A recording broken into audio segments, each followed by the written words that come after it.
why enduro racers waste their time cycling for hours and hours and hours, and what to do instead. So, when I was racing, there was a period of time where I had this breakthrough in how I thought about my training.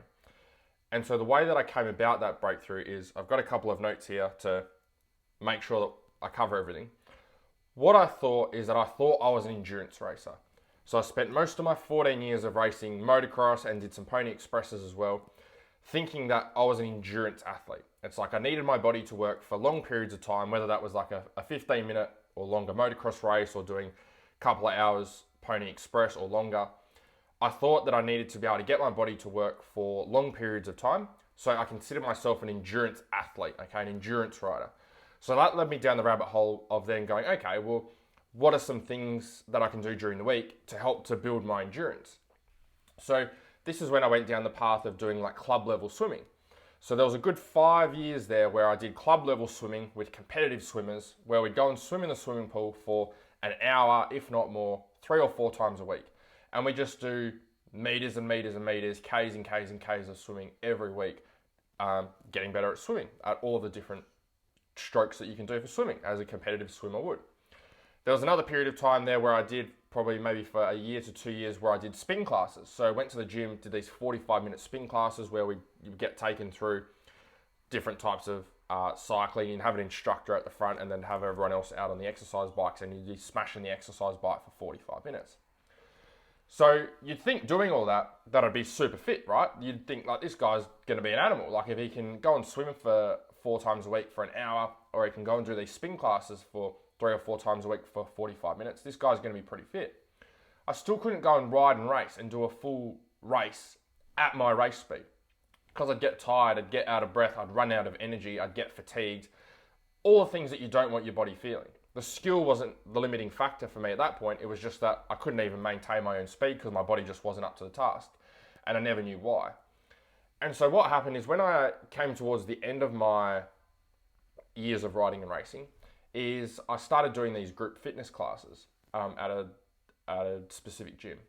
And so I remember doing this workout. I just started there, and there was a lot of guys there that were like a lot bigger. And at that time, I was 68 kilos, and I'm nearly 6'2". So it's quite skinny. So everyone, I'd consider just about everyone was bigger than me, right? Unless they were really skinny like I was. And there was some guys there that were quite big or quite muscly, and I was like, shit, look at these blokes. And that's what I didn't want. I was scared going into these group fitness classes because I didn't want to be one of these big muscly guys because I thought I'd get arm pump, be too big for the bike, all that sort of stuff. So anyway, I remember doing one of these workouts, and this was one of the first few sessions that I'd done at this particular gym. And this workout that we got written up on the board was had about 3Ks of running in it, had about we did about 100, I think it was 100 pull-ups, 200 push-ups, 300 squats, all body weight stuff. Okay, so body weight, running was body weight, and then we did the push-ups, pull-ups, and squats. We did hundreds of that stuff, and they were all at body weight as well, so at my 68 kilos. Now, I don't know if you guys do this when you go and race, but when I was racing, I'd always look at the program or look at whoever else was at the track and try and figure out roughly like where I should be finishing, like roughly what result should I be getting today based on who's here and who I know and their riding ability. And so I'd do that for these group fitness workouts. And so there was this guy there named G, and he was quite muscly and quite strong. I'd seen him lifting heavy weights before, and I was like, I definitely don't want that for my racing. And so I remember getting ready for this workout, and I was like, okay, this is roughly where I should be finishing up. Now, G was there doing this workout, and I didn't even think of him as a threat for this workout. Okay, but what ended up happening after we finished the workout is he absolutely hosed me. He was so far in front of me for this workout. The workout took me over an hour to get done. It might have been like an hour. I can't remember the exact number, but it would have been like an hour and 5 minutes to get through this workout. He did it in about 35 to 40 minutes. Okay, so like I'm talking miles and miles and miles in front of me. And this is all bodyweight stuff. This guy's like bigger and musclier and lifts all these heavy weights, and I don't do any of that stuff. And I'm lighter and skinnier, and he's just absolutely torn me apart in this workout. And so I remember finishing this workout going, shit, like how did this happen? Like I got no idea. That bloke is like really, really fit. I was like, how could he be so fit or have so much endurance for this workout when he's got muscle on him and he's, lifts all these heavy weights? So I remember getting to the end of the workout thinking to myself, all right, I've got to build my endurance more. Like my endurance just isn't as good as what I thought it was. I thought it was quite good, but I got to do more. This guy's obviously doing more endurance stuff than what I'm doing. And so I remember chatting to him after the workout, and I was like, yeah, like, got to work more on my endurance, so I can get more of these body weight exercises out and get them done faster and be able to run a bit faster. He goes, nah. He goes, you got to get stronger. I was like, what? I was like, what's strength got to do with me getting better at all this endurance stuff that I'm doing in this workout? And he goes, think about those squats, those body weight squats we did. He goes, how much do you squat with a bar, but like with a weight bar? And I was like, at that time it was about like 70 kilos. So he's like, all right, if you could squat that, instead of squatting 70 kilos, what if you got really, really strong and you could squat 140 kilos? He's like, how do you reckon those squats would feel? I was like, well, that'd probably feel really easy, probably feel like fresh air. He goes, exactly, right? So the reason that he was able to beat me in that workout is because he had a lot more strength than what I had. He was probably, I'd say at that point, he was probably twice as strong as what I was, if not a little bit more. All of those bodyweight squats and even the running and even the push-ups and even the pull-ups we did, they felt so much lighter and so much easier for him because he was so much stronger. And because he was so much stronger and everything felt so much lighter, he was able to move a lot faster, but he used a lot less energy, right? Like, it made sense with the squats and the exercise and what he was explaining to me. So that then gave me, that was one breakthrough with the training, but then I was thinking, I was like, shit, all these years, like most of these 14 years of racing, I've been trying not to get strong.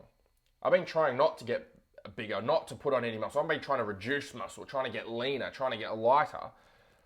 And I was like, the bike I'm riding a 250F. That thing weighs about 100 kilos. I was weighing 68 kilos at the time.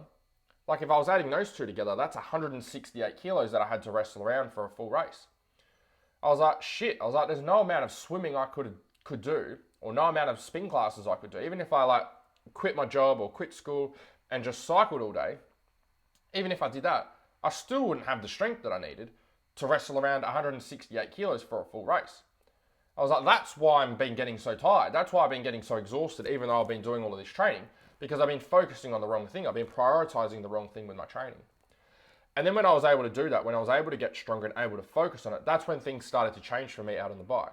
That's when I could start to enjoy my riding and racing more. That's when I felt more confident going into races. That's where, like, when you get to those sandy tracks or those really rough tracks where you really got to wrestle the bike around and you know it's rough and you know you're going to get tired, that's where I'd be like, cool, like I'm ready for that. Like, those tracks were fun for me rather than being something I was like, oh shit, I've got to drag my ass around the track and try and survive and try and not fall off and make stupid mistakes out on the track. And that brings a whole lot of confidence, doesn't it, to your racing? Like, when you can go into the races and you know that your body is not going to be the limiting factor, you can enjoy the riding and racing more, and you can start to work on other stuff. You can start to really dial in your bike setup. You can start to really dial in your skills. Go and get some bike coaching, work on your skills, refine that stuff, and get better at that, rather than just having my body being the thing that was holding me back all the time. So hopefully you guys can take the learning that I took from that, which is, how can you look at your training differently? Okay. Are you an endurance athlete? Have you been looking at your training as if you are an endurance athlete, and maybe shifting that perspective and going, okay, if I am more of a strength athlete rather than just a pure endurance athlete, what can I do with my training? Like, ask yourself, what can you do with your training to help you to build the strength that you need to get you stronger, to be able to make the bike feel lighter? And hopefully that gives you a new insight, new perspective on how you approach your fitness and training for your racing. As always, if you'd like some help being able to get race fit, you're welcome to jump in and join our Faster Laps program. If you'd like some more details on it, you can find me on Facebook or Instagram. Send me a direct message with the word race fit, and I'll send you the details.